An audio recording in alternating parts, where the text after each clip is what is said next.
Early on when the institution started and the birth of U of L, there was a lot of focus on the importance of the curriculum, and there was a lot of emphasis on having a quality liberal education within the university. And you can see that by looking at some of the historical documents that we have, some of the great retreats that were had under people like Owen Holmes, the debates about liberal education and the importance about liberal education to the development of the institution and the role it plays in developing the next group of credentialed individuals passing through a university. The first thing that to be said is the teaching at U of L at that time was really good. It was excellent. I mean, every measure that we could find showed that people were very happy with the teaching they were getting, with the experiences they were having. It was going really well. And, you know, to be honest, the first rule of administration, if you take it seriously, is first of all, do no harm. What you don't want to do is take things that are working really well and banjax them because you've got some smart idea about how you're going to make everything different. We'd had a long history here at the U of L of teaching being a prominent consideration. It was one of the things that we hung our hat on in terms of kind of a flagship aspect of this university. In 2000, it occurred to me as I was finishing up my PhD that there wasn't the broad-based center support for teaching, even though we had this illustrious history of good teaching, of excellent teaching at the U of L. When we first started in this business, we have no preparation at all, absolutely none. And I was in that group, and I'm sure most people that start teaching at a university, an academic environment, have very little preparation, and it's stressful. I think most people won't talk about that too much when they first start out because they don't want to be perceived as weak or something. What they want to do is look like they know what they're doing all the time, but that's really hard to do when you're doing something for the first time and you're floundering a bit and you're trying to figure it out on the fly. I think there's a lot more fear of teaching out there than we recognize, and I know that from my own experience because I would have never told anybody I was frightened of teaching. I wanted them to think that I was a natural and that I was good at it. I had no clue how to teach. You know, this is the thing with academics. We're not trained to teach. We're trained in our disciplines. And I remember after the first midterm thinking, oh, okay, I have to do something differently now. And I guess I eventually kind of figured out better how to, just simple things like pacing and timing and how much content one could realistically get through in 13 weeks. You learn how to be a better teacher by, working with others. I think there's so much that you can do on your own, but I think collaboratively, you can aspire to so much more as a teacher than you can ever do all by yourself. At one point in 1989, we actually put together a group called Teaching in Focus, TIF, and we met every Friday afternoon. And people would actually bring a video of themselves teaching. So it was just a bunch of, let's get together. A lot of faculty of education people, they contributed a lot, but a lot of other faculty members as well. At one point we had 44 professors in the Friday afternoon volunteer Teaching in Focus program. So I always knew that there was a core group of professors throughout the university who were interested in their teaching and who, with almost, very little incentive, were motivated to get involved in trying to improve their teaching practice. The fact that we did not have a center was really unusual across Canada at that time. We were the only one of 11 institutions in Alberta in 2003 and 2004 that did not have a specialized teaching center. And given our history of focus on effective teaching, it seemed that was a bit of a disconnect. And with that disconnect, we set about looking at ways that we could establish a center that was of commensurate quality to what we had seen as this decades-long prominence of illustrious teaching.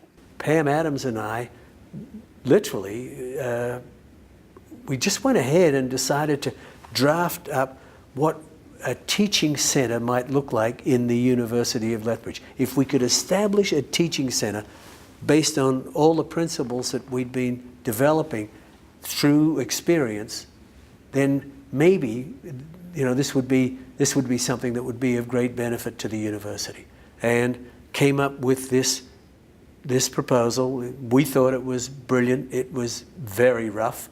It didn't take into account a whole lot of things that it should have, but nevertheless, we brought it forward, and it was given due consideration by the vice president, and then by the president.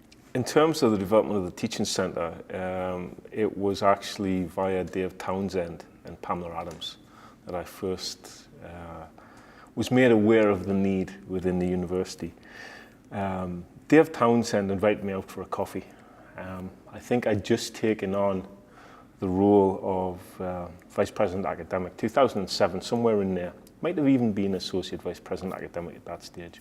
But Dave wanted to impress on me how important it would be to have an entity that would be able to respond to the growth of teaching within the university and the support of teaching within the university. Andy Haken was one of the founding fathers of the centre and of the idea of the centre. David Townsend was also part of the initial group that established the centre, as was Shelley Wismath and a variety of other professors. Chris Magnuson, who was the Associate Dean in the Faculty of Education at that time, was also a big player on this front. So it started with some small conversations, as many good ideas do, and grew into a larger sense of curiosities about how this might look in our setting to meet the needs of our teachers and our students here. Anybody who knows Dave knows how passionate he is about his teaching. And he and Pam were really the architects of what became CATL, the Centre for the Advancement of Excellence in Teaching and Learning. And we moved very rapidly to set that up. I got support from the deans as a way of moving this forward. And it was based on the Carnegie Foundation for Excellence in Teaching and Learning. In 2005, 2006, when we first started exploring how we might develop a centre that supported teaching at the University of Lethbridge, we looked at models literally throughout the world. We explored models all across Canada. We went to the UK, we went to Australia, and then we looked at many American models to find out what the characteristics were of some of the really long-lasting and prominent teaching centres. And we tried to combine the best of what we saw into this newly emerging centre that we were creating here at the U of L. It was very important always to make sure that the teaching centre was not a penal colony where you sent people who couldn't do it. This was a place where people who were good teachers could become better teachers. I was nervous about being seen as someone who'd set it up because I didn't want it necessarily attached to the Vice President Academic. I always thought that unless it was run by the people who cared most about it, it really wouldn't fly. It would just become another entity. Well, in those early days, we had very limited manpower, but we had a lot of early interest by a lot of faculties from various faculties across the campus in teaching and learning. And so it manifested itself, first of all, in the idea of the teaching fellow. And the teaching fellow was sort of the interfaculty connection around the needs of students and teachers and their teaching requirements.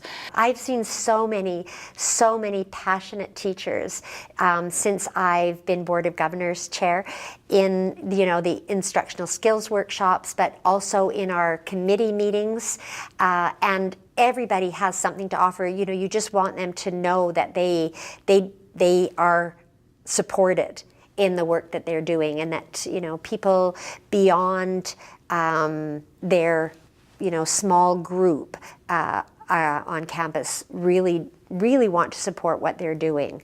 And so yeah, we have to continue along those lines for sure. What is good teaching, what is good learning, who are our learners now, and what does the context of learning look like now that it perhaps didn't 10 years ago. So I see the Teaching and Learning Center as actually attending to all of those aspects, whether they are technology challenges, whether they are at the moment supports that are required. I see it as having expanded its presence across the campus in wonderful and inclusive ways that took some time to get the groundwork going, but that has been really effective in dealing with multiple stakeholder groups, not just professors, but instructors and sessionals and graduate students and so on. The Curriculum Redevelopment Center that had been set up in the Faculty of Education by a dean and by a team of young educators, and it was exemplary. It was, as it functioned in the Faculty of Education, it was just brilliant and really doing good deeds and really helping a lot of people. And then that one went university-wide, well before we thought about what could happen with the Center for Excellence in Teaching and Learning. But then, once that was set up, it now, as I look back, I would have wished originally that we had a standalone teaching center that would have concentrated quite dramatically on the quality of teaching and learning. But as I look back on it now, I can see that matching the two, bringing the two together, created a kind of a synergy that has allowed it to be sustained over a fairly long period of time. So my way of thinking about it probably would have ended up in two separate entities not being very strong, and the CRDC one would have probably been the dominant entity. This way, it looks like they've been able to morph into a structure, an enabling structure on campus that says categorically, we support quality teaching in this university. So to me, that's a very big deal. That you don't just talk about it, you actually do it, and you do it and it's visible. And there probably isn't a professor in this university that doesn't know he or she can get help if they want it, or can get better if they want to, using the services that the university is providing. That's a big deal. And at that time, Dave and the old CRDC were the vehicle that I had available that were most involved in teaching, and had always been involved with CATL from the start. But we moved to formalise that. And David Hinger was key in moving it towards being a teaching centre, along with my academic colleagues. And that was a major transition and a major role change and mission change for CRDC to become a teaching centre. And I think what I've seen nowadays is a progressive centre, supported by faculty, which is the big thing. Almost autonomous in that way, and I like that, because I think it should be run by faculty members. With Dave given the sort of administrative lead on it, but working through the chair, the Board of Governors teaching chair, and the fellows around the table to make sure that we're on the right track and doing the right things for people. Well, I think what the university is doing with the teaching center is great. And I think over the last, when I started as a student, when I first started teaching here, there was none of that, right? There were, you just, talk to your colleagues down the hall, right, to figure out what worked and what didn't. You tried things, and probably some students suffered as a result of your mistakes, but you kind of worked your way through it. I think it's fantastic now that we have a teaching center and that we have teaching fellows who can,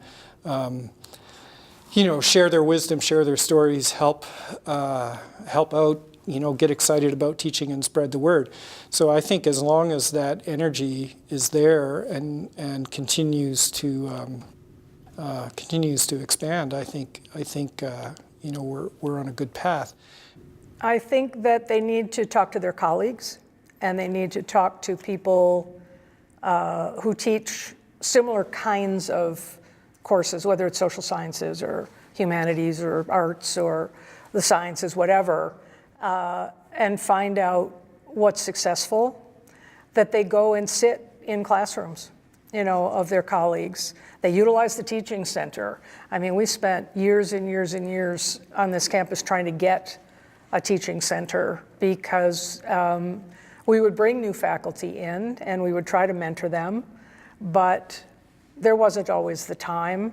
And people got a little paranoid about, a more senior faculty member coming in and sitting in their classroom. And, now the teaching center can be utilized. But one thing I really appreciate about this university is that they have a teaching center, and they make it a top priority to equip everybody with some teaching skills. And as you know, when you come out of science, it doesn't necessarily mean that you have any teaching skills at all. Or when you come from a research program, you're not really prepared to stand up in front of students and share knowledge in a way that they can actually access it. And so that we have a teaching center here that you can go to and you can look for advice, or you can look for feedback, or they can come into your classroom, or they can help you with the technology. I think it's brilliant, and it's something that I think this university is doing a brilliant job of, and other universities I know have not put the kinds of support behind that kind of endeavor in their universities. So it's going to make a difference for us. And it has made a difference for us. The notion of technology as being a supportive teaching strategy rather than the reason for the teaching center is heartening to me, because there was a worry early on that technology would overwhelm the basic core of what good teaching was, and that we would start to rely on just the teaching center as technological support rather than pedagogical support. And so I see this fabulous balance now between the two, where there is a lot of expertise in incorporating technology to improve the learning and teaching in classrooms, but still a deep honoring of some of the core foundational skills and attitudes and knowledge areas that are characteristic of effective teaching. The other thing that happens is that students see their teachers learning. They see that there is a place on this campus where the teachers who they respect and want to learn from are also engaged in learning. And there's a deep message there. There's a very important message that happens when students see teachers sitting around talking about teaching. When they see advertisements like the Teaching Center has developed all over campus about talking about teaching, about the Spark presentations, those present very visceral but visible messages about how their professors see themselves as academics as well. We forget the importance of the classroom interaction and the one-on-one student-academic interaction. And I think when students talk about success in research, a lot of it is the personal interaction they have with a supervisor. It's not the work itself, it's the interaction that they've had, which is an important teaching moment. But I think we should do a lot more in terms of pushing that teaching agenda to the forefront to celebrate exactly how good we are. I would argue that students, when they come to a university, are not as impressed by the research portfolio as what we think. Maybe their parents are. But for a student coming in, and I can say this as a father of 2 U of L now students, the research kind of goes over the head. What they want to know is who can deliver a message in a classroom? Who are the people that they want to actually learn a subject from? That's what they're asking. That's what my kids are asking me. And I think we shouldn't forget that. The research understanding and the direction that we take is obviously important, very, very important. But let's not fool ourselves that it's vastly important to a young 18-year-old coming into the institution. It can be as it goes through, but not when we start off. This is my measure, and it's a cornball measure, but it works in schools and it works in other organizations too. We're really only as good as the quality of service we provide to our least advantaged clients or students. And that's the way I see it here. I've got to say, I don't want to be a critic. We have done, as a university, we have done a pretty stellar job in making sure that we do that for most of our students. I talk to hundreds of students. I visit literally dozens of schools every year still. And I talk to hundreds of graduates from the University of Lethbridge. It's incredibly rare to have one of those people say, I had a rotten experience at the University of Lethbridge. It just doesn't come up very much. The opposite is more true. I had a fantastic experience. I remember these profs. So, you know, we've done a lot of things that are commendable. It doesn't mean we can rest on our laurels. And it doesn't mean there are no more things left for us to do. But I wouldn't want to be a critic of what we've done.